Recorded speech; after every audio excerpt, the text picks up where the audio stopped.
Financial stability is one area of wealth that is really important. I tell all of my clients, it doesn't matter. When we arrive at having a clear financial plan, my work is only half done. If that is now in relationship to all these other areas of wealth, which include participation, belonging, connection, understanding. If we don't bring our awareness to understanding, how am I satisfying these human needs? How am I doing them with strategies that perhaps use money? But more importantly, how am I doing it with strategies that do not require money? That is what starts to break our dependency on money for being the main resource. And when we start to break that dependency, it's like, oh my gosh, the world is my oyster. I feel financial agency, wealth agency. I feel empowered. And so it just turns everything on its head. Do you think money takes up more life space than it should? On this show, we discuss with and share stories from artists, authors, entrepreneurs, and advisors about how they mindfully minimize the time and energy spent thinking about money. Join your host, Jonathan Dio, and learn how to put money in its place and get more out of life.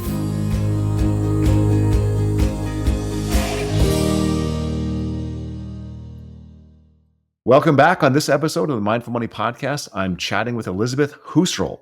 Elizabeth Husserl is a financial advisor and the co-founder of Peak360 Wealth Management. She holds a BS in economics from Tulane University and an MA in East-West psychology from the California Institute of Integral Studies, where my favorite professor also taught. She's also taught as an adjunct professor herself. So her experience spans nonprofit work throughout the Americas. She's a sought-after speaker who's led workshops at major tech companies. She lives in the San Francisco Bay Area, just like me, and I wanted to have her on the show to talk about the new book, The Power of Enough, Finding Joy in Your Relationship with Money. Elizabeth, welcome to the Mindful Money Podcast. Jonathan, thanks for having me. This is actually one of the interviews I was most excited about. Oh, thank you so much. That's just because we knew each other, not because of any kind of skill set. No, it's because of your work in the world as well. I mean, there's nothing like talking about this with people who actually have taken the journey themselves. So I've been tracking you for years. I'm excited to be here. Thank you. Thank you very much. So did you happen to know Dr. Stephen Goodman at the CIA? Oh, yes. I was about to ask him, like, who was your favorite professor? Stephen Goodman was amazing. We would always, when we were students, we'd go see the Stephen Goodman show. Have you read this or seen this? Yep. The Buddhist Psychology of Awakening. That's Stephen Goodman's. That is In-Depth Guide to Abhidharma. That is not for the faint of heart. Yeah. No, it's not for the faint of heart. I mean, his classes weren't for the faint of heart, but he just taught with such passion that you just like, it was contagious in his teaching. So I'm so glad that was your favorite professor. There's some good people there, but he was one of the greats. Yep, he was great. I met him at the Institute of Buddhist Studies, and he was a Tibetan teacher and intro to meditation. And he introduced me to my first actual Lama teacher. Oh, wow. He became my teacher who set me down for, Jonathan, you need to take 10,000 bows. So I'm still like 8,000 in. Like I'm still far too much. There we go. Let's take a bow. Let's add one more. Yeah, it's a lot. At the beginning, what you're supposed to do as a meditation student, it's a lot. Yeah. So you're connecting from San Francisco right now? I'm in Oakland. Oakland, okay. Oh, me too. Oakland Hills, beautiful. Yeah. Where did you grow up? I grew up in New Orleans, so down in the South. My parents emigrated to New Orleans from Colombia, from South America. My dad came over to do his residency as a physician and then got a job at the local HMO auctioneer and have been there. They've been there for 52 years. My mom also did her career as a therapist. So we built deep roots and deep community in New Orleans. Still go back. They're still there. Yeah, that's beautiful. I'm curious, what did you learn about money and entrepreneurship in New Orleans growing up? That's a great question. What did I learn about money versus, so I would say I did not learn a lot about entrepreneurship, which was part of what kind of, thrusted me into learning about my own relationship to money. Cause like, why is this so hard? I was like, because I decided to do something that hadn't been taught to me. Right. So I decided to learn how to be an entrepreneur. But I think in New Orleans, it's interesting. New Orleans is such a unique town and it has its own expression of wealth that is beyond financial, right? And that's a big thing of what I talk about in the book is that money and wealth are not the same thing. I know you know that, right? And so New Orleans is the embodiment of that because it has such deep levels of vitality and connection, and people participate in all different ways. And you show up and celebrate that the crawfish crossed the road, right? Or it's Strawberry Fest. It's like they celebrate everything. And so it was a unique expression of life that, funny enough, resembled what I was used to in South America, where my family was from or is from. And it was used to what I got to experience when I lived in Oaxaca. So it's just kind of like, it's its own country within this country, New Orleans. And it taught me that wealth is it's a lot more holistic and a lot more broad than what we are used to defining it as. Yeah. I think we'll get into that. Before we do so, like, what led you to writing the book? Like, it's an undertaking. I think that the honest answer, Jonathan, is that I felt like I had a contribution in my field. I wanted to be a thought leader. I have loved the intersection of economics and finance and psychology and spirituality since I was 20 years old. And I think we are on a similar path there, right? It's like I love numbers and math and solving problems and spreadsheets. There's something really satisfying about that, right? And I equally love being with the depth of the human experience, right? I'm not afraid to go into those emotional and spiritual depths. I'm equally intrigued by it. But I've always had a foot in both worlds, right? And so as I've been working with people around their relationship to money and financial advising, I've found a career that lets me live in both worlds. And I think what was lacking, which I know is, I need to ask you the same question at some point, what inspired you to write your book, is that in our financial industry, the diversity of voices at times have been lacking in terms of our relationship to money and our relationship to wealth. And I just had this burning passion is that I have something to add, not only as a different perspective as a financial advisor, but, as a female practitioner, as a Latina, like there's a different worldview that has a lot to offer. And so I was just determined to write it. And then I think the last thing I'll say is that I lost a very close friend at the start of the pandemic. She was 49 years old and died from blood cancer. And it was a wake up moment where I'm like, I don't know how long I have, right? That was a very unexpected turn of events for her. I've been talking about this book for years, and that was the fire under the butt. It's like, if I only have a couple more years to live, knock on wood, which is not my case, I want to leave this as my legacy. I committed to one human baby and one book baby. My job is done, right? Like that was my contribution to the world. I don't know the human baby, but I do know the book baby, and you should write another book. There should be another one behind it, not a sequel, but more, because you're right, we need to talk about it. In the book, The Power of Enough, Finding Joy in Your Relationship with Money, there's sort of three things I want to talk about. Sure. I want to talk about defining or redefining wealth. I totally agree. We get it wrong, basically.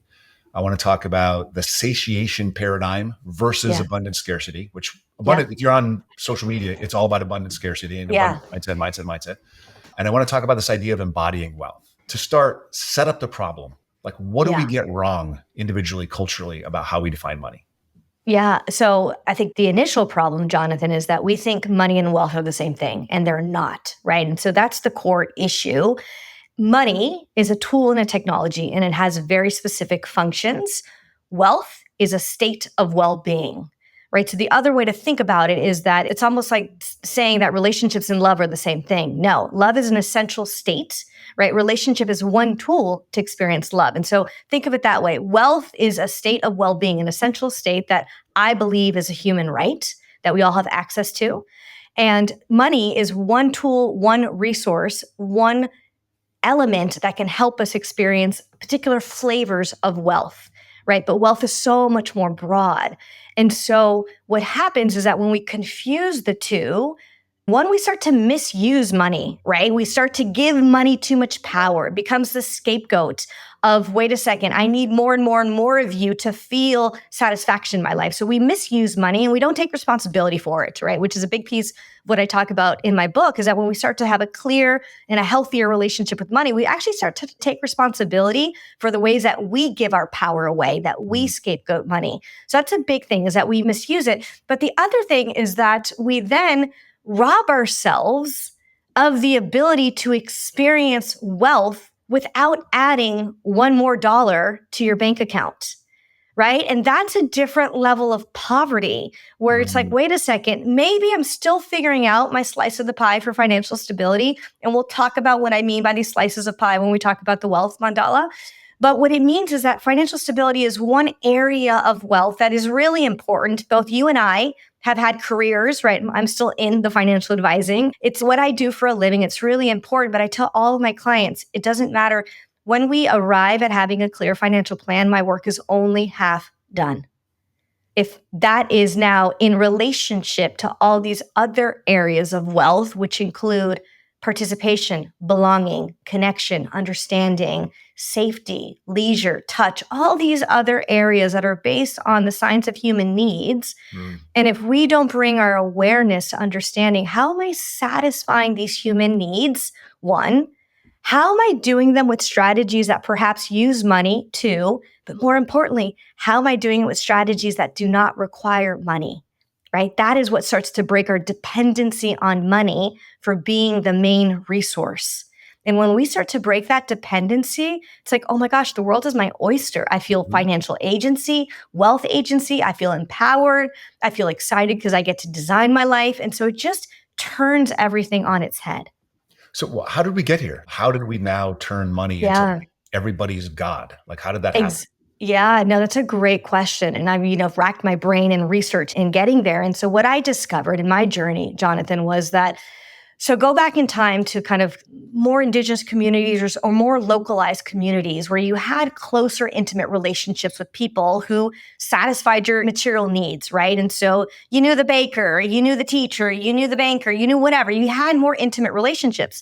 So when you had that level of intimacy, money was more clear in its role and its function because your relationship is what created bonds of intimacy. And that's really important.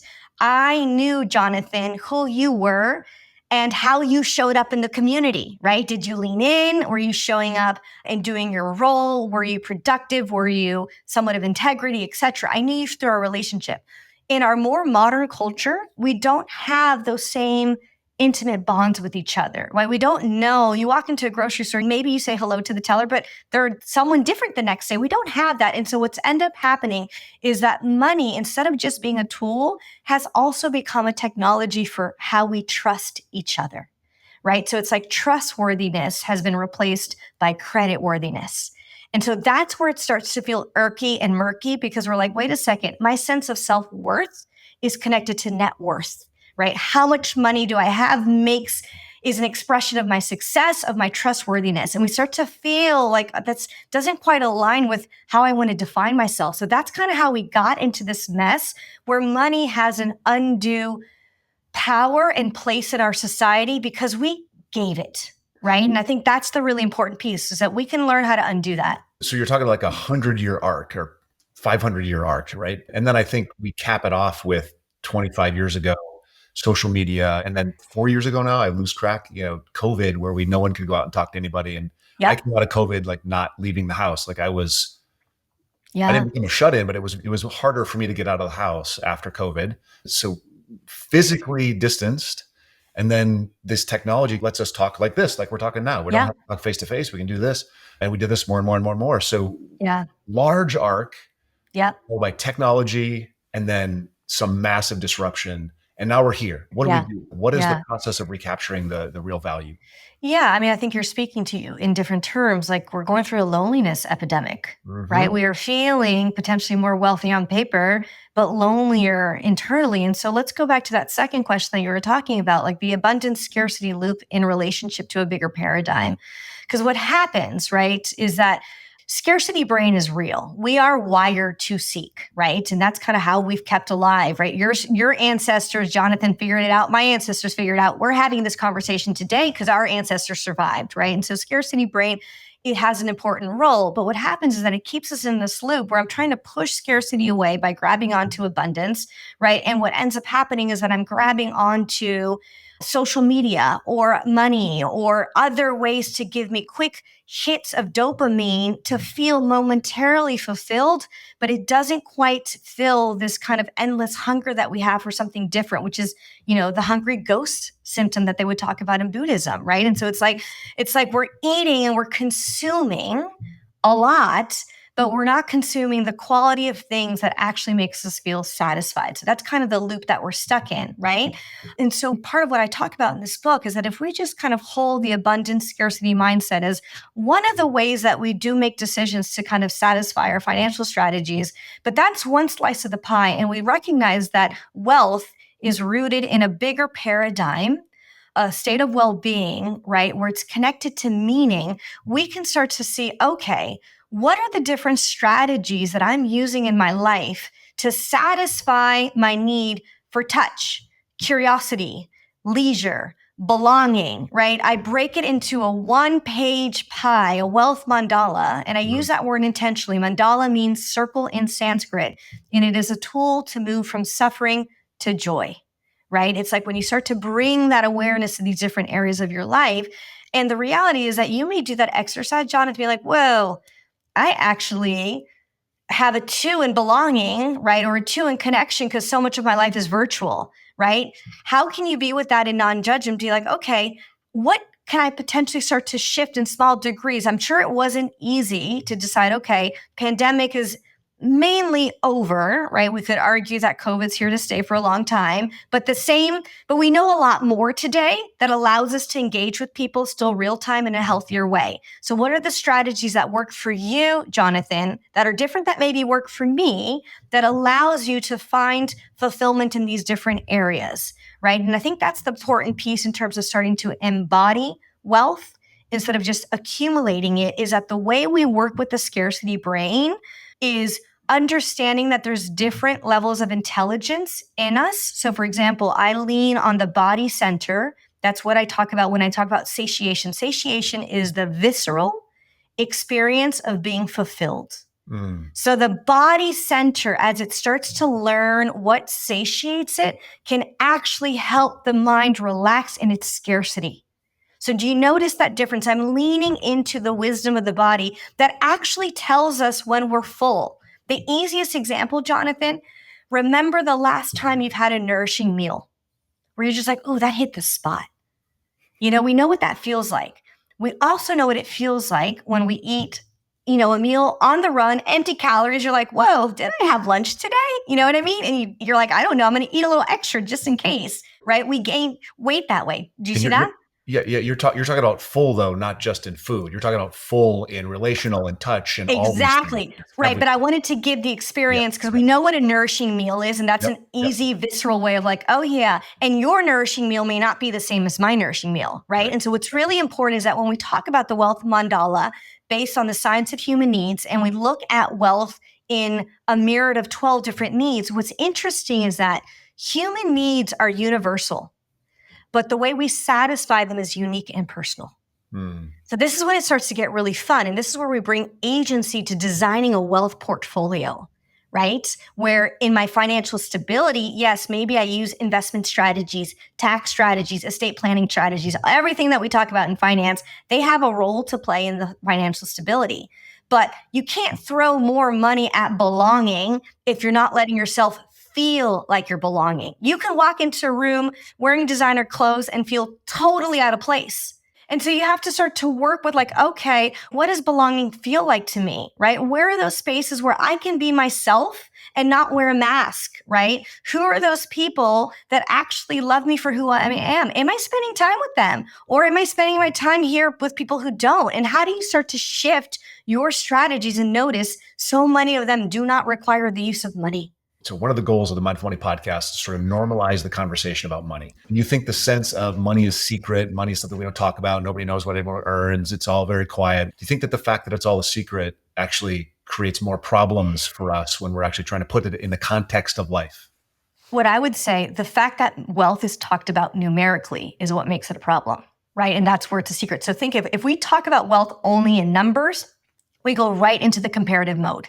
Yep. Do you make more than me, Jonathan? Do you owe more? That's better, right? And so it's the number conversation. And it's the same thing with social media. How many followers do you have? How many likes did you get? When we add the numbers in, even though I love numbers, right? I work numbers all day. We just naturally go into comparison and analysis. When we start to talk about wealth in a non-monetary way, and that's where I wrote the book without any mathematical inclusion. It's peppered with questions on wealth and your relationship to money so that we can talk about our stories. Let's talk about our financial DNA. What shaped you, Jonathan? What shaped me? Oftentimes we find out there's a lot more commonality in our stories than we give credit for. And we're like, oh yeah, I know that. I know how hard it was to start a business, right? And be an entrepreneur, especially when it wasn't taught. And that's where we start to talk more about money, talk more about wealth. You just sort of led right into the next thing. I was going to ask you, you talk about having a conversation with money. Tell us about the structure of that conversation.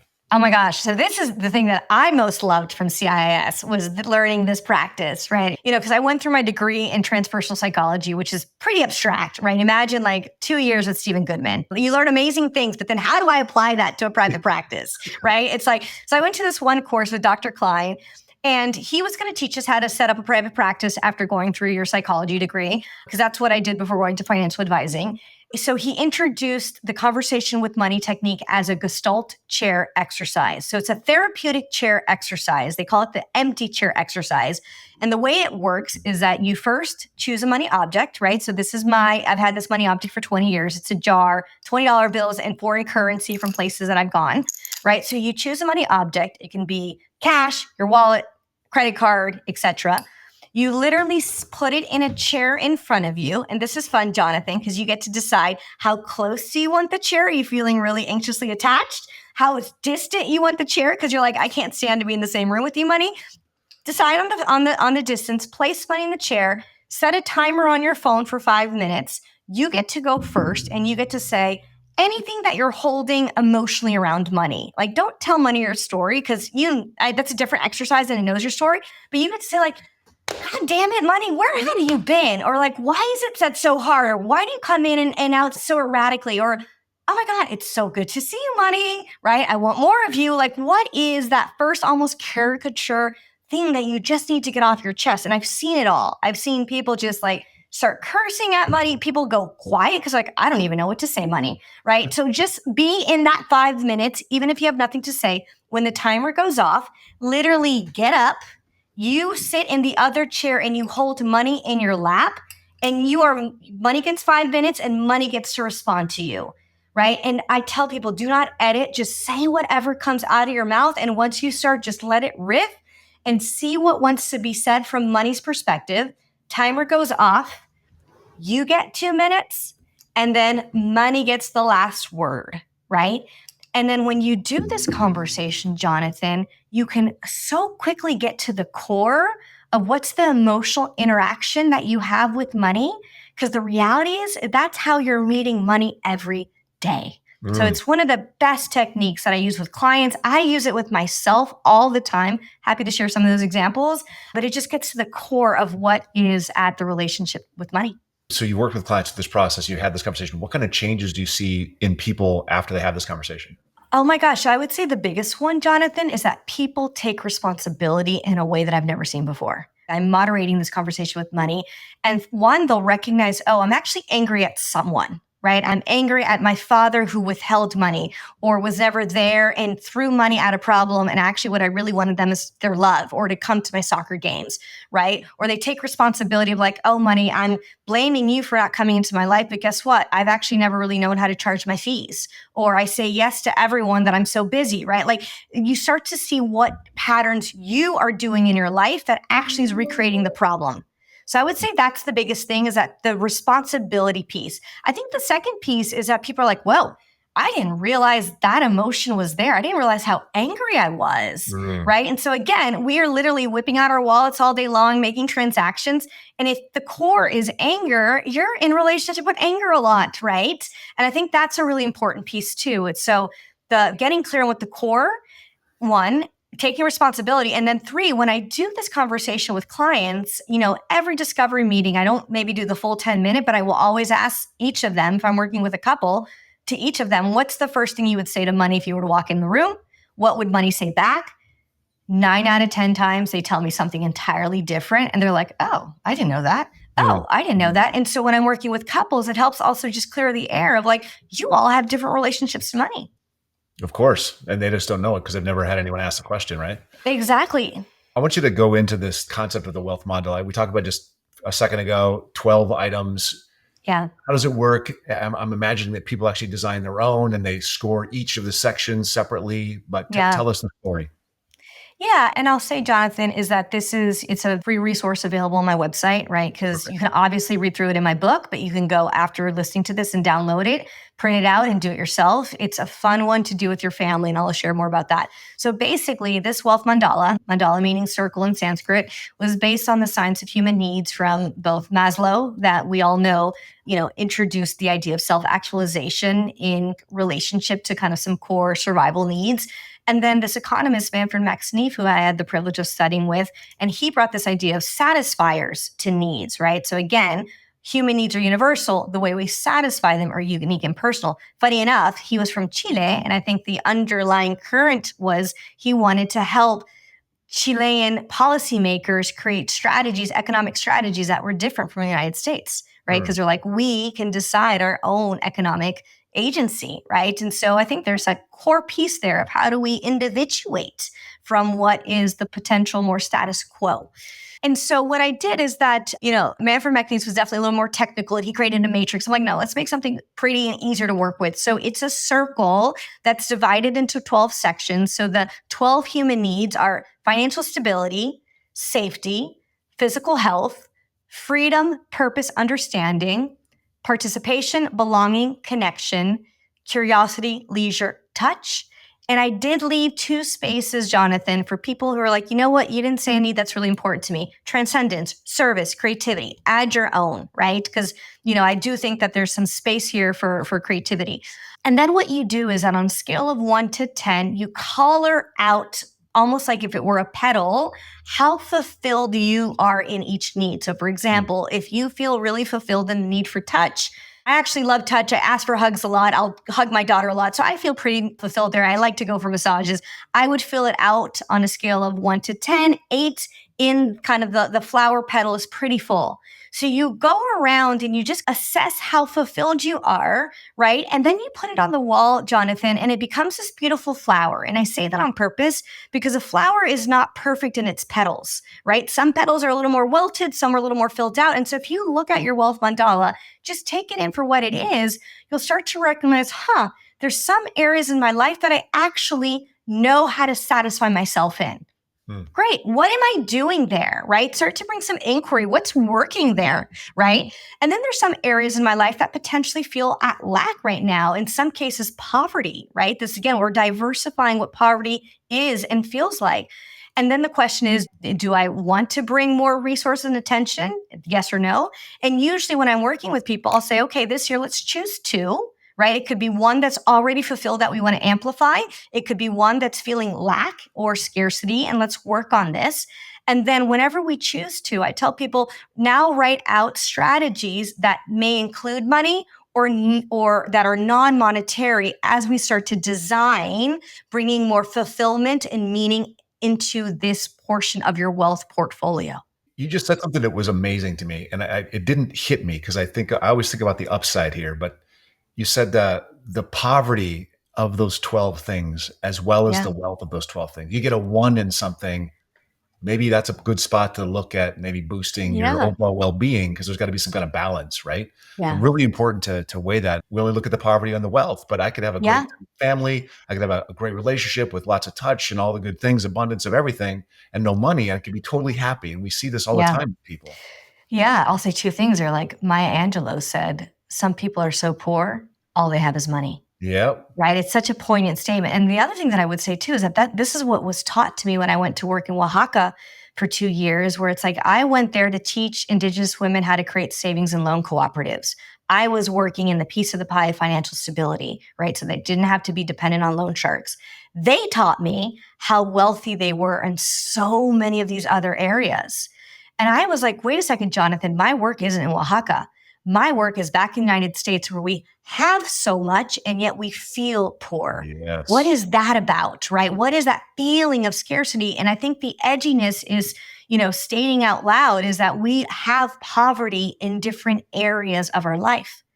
Yep. And one thing that I put on my wealth mandala on the website, I actually show a client sample, and the client sample that's there, I should actually write it out a little bit more, is this is a VP C-suite tech person who is financially independent, does not need to work, but works out of choice, you will see he scored a 2 in touch and a 2 in physical health. Yep. And we had a really important question there, a conversation there, because I was like, I had to hold my tongue. Like, I have ideas for touch. I'm like, no, though his need to satisfy touch is going to be different from mine. And what we had was a really important conversation where there was a lot of trauma in his relationship with his mother, right? Of not receiving touch. Now he has a 3-year-old. At times he doesn't know how to get close to her, and he's feeling the grief of not knowing how to touch his child. Wow. Right. And I'm like, okay, let's have that conversation. There's some grief work that needs to happen, and we need to prioritize that.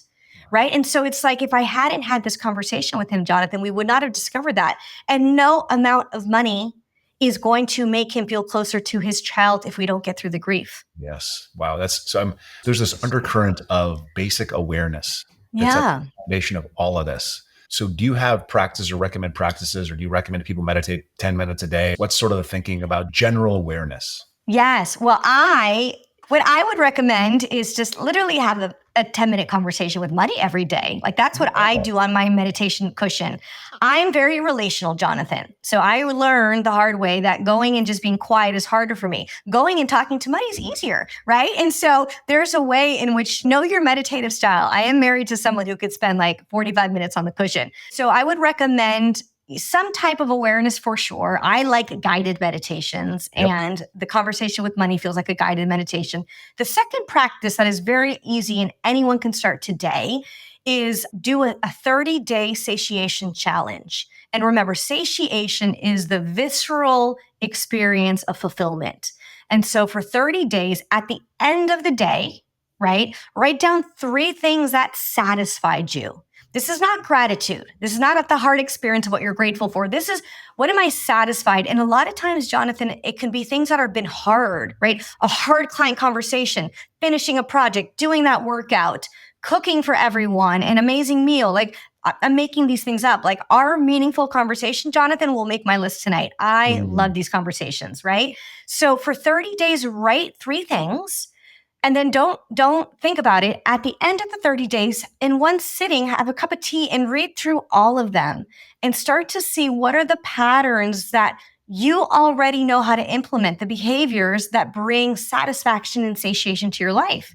Then you can go back to the wealth mandala and be like, okay, which area do I potentially feel some lack? Are there any patterns that would transfer over? Do you have transferable skills, right, to add more fulfillment to these areas?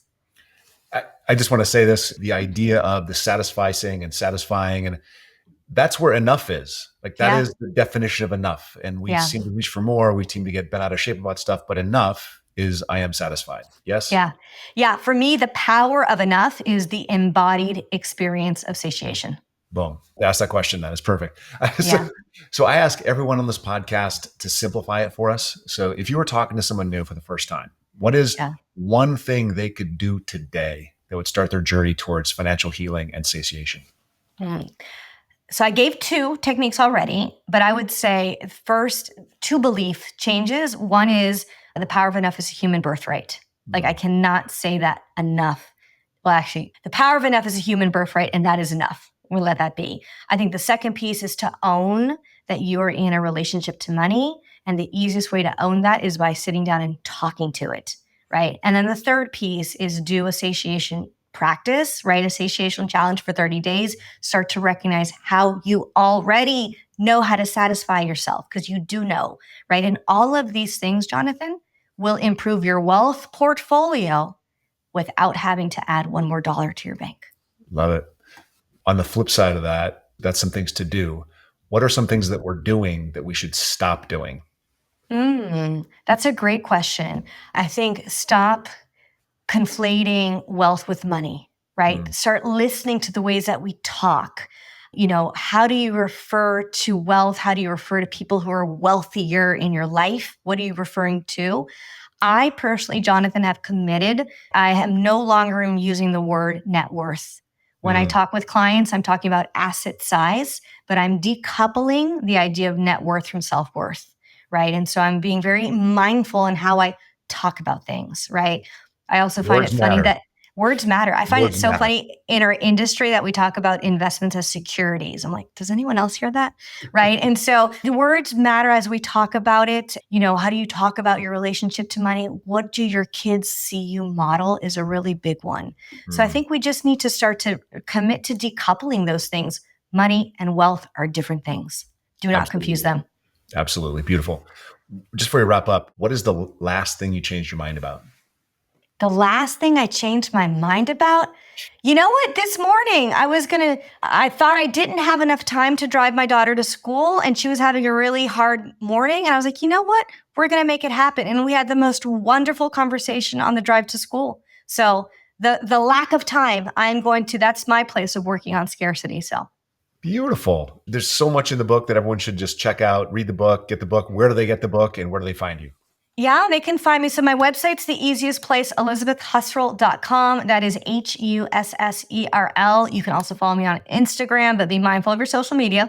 So I'm at Elizabeth Husserl, and the book links are on my website, and check out some local bookstores. I've kept a couple signed ones there, and let's support local. So those links are there as well.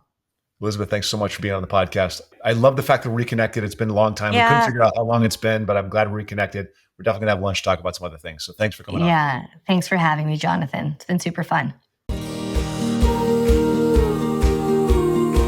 Thanks for listening. Full show notes for each episode, which includes a summary, key takeaways, quotes, and any resources mentioned, are available at mindful.money. Be sure to follow and subscribe wherever you listen to your favorite podcasts. And if you're enjoying the content and getting value from these episodes, please leave us a rating and review at ratethispodcast.com/mindfulmoney. We'll be sure to read those out on future episodes.